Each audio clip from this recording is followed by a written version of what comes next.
Shalom, selamat pagi adik-adik semua. Semangat pagi. Siapa nih yang pagi hari ini udah siap untuk saat teduh? Boleh angkat tangannya. Nah, mantap, luar biasa. Nah, sebelumnya kita mau berdoa terlebih dahulu.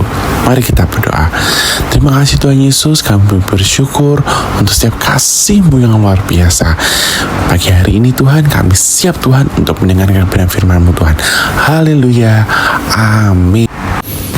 Oke adik-adik, dan sekarang kita mau belajar tentang Tuhanlah yang memberikan talenta pada kita.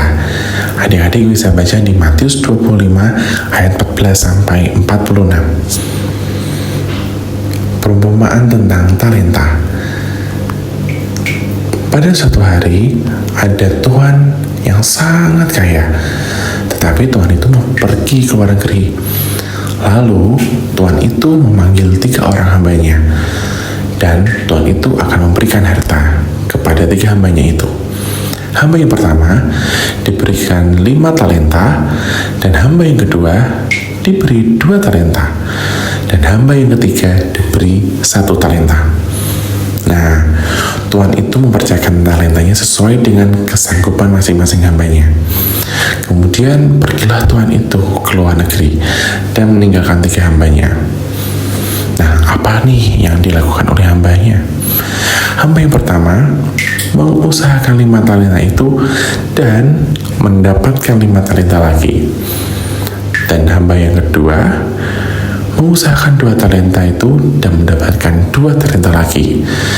Tetapi hamba yang ketiga, karena ia takut, maka ia menggali dan menyembunyikan 1 talenta itu. Nah, pada suatu hari Tuhan itu kembali pulang dan akan mengadakan perhitungan dengan ketiga hambanya. Lalu Tuhan itu memanggil 3 orang hambanya dan menunjukkan masing-masing talentanya. Dan apa yang terjadi? Tuhan itu memuji hamba pertama dan kedua karena telah setia dan memberi talenta lagi yang lebih banyak. Tetapi Tuhan itu memarahi hamba yang ketiga yang malas dan takut karena talentanya tidak bertambah. Nah, apa sih yang kita dapatkan dari cerita tentang perumpamaan talenta? Yang pertama, talenta yang dimiliki setiap anak-anaknya itu pasti berbeda-beda. Dan Tuhan itu memberi talenta kepada setiap kita anak-anaknya sesuai dengan kesanggupan kita. Setiap orang yang dipercayakan talenta dalam jumlah dan bentuk yang berbeda sesuai dengan kemampuan kita. Dan yang kedua, talenta itu harus dikelola dengan bijaksana agar hasilnya maksimal. Nah, Tuhan mau kita sebagai anak-anaknya, kita mau mengusahakan talenta kita, apapun yang menjadi potensi dalam setiap kita, itu menjadi kemuliaan Tuhan. Dan yang ketiga, kita bersiap menerima tanggung jawab yang lebih besar. Nah, kita sebagai anak-anaknya Tuhan, jika kita berhasil mengembangkan talenta kita, bersiaplah, kita akan menerima tanggung jawab yang lebih besar dari Tuhan.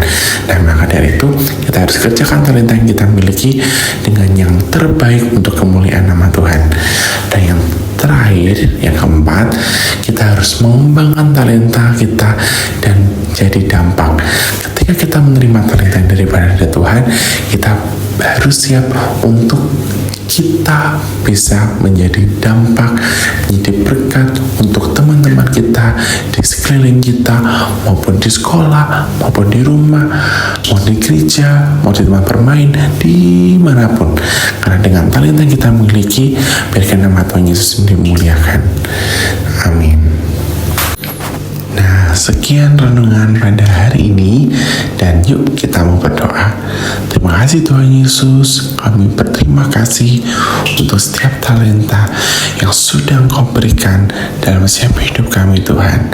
Dan kami percaya Tuhan, kami siap untuk menerima talenta yang daripada Yesus, untuk kami bisa menjadi berkat, menjadi dampak dan teladan dimanapun kami berada. Terima kasih Bapa, terima kasih Tuhan Yesus. Kami sudah berdoa dan bersyukur. Haleluya, amin. Oke adik-adik, untuk bacaan Alkitab hari ini di 2 Raja-Raja pasal yang ke-18. Oke, tetap semangat ya adik-adik. Selamat beraktivitas. Tuhan Yesus memberkati. Shalom semuanya.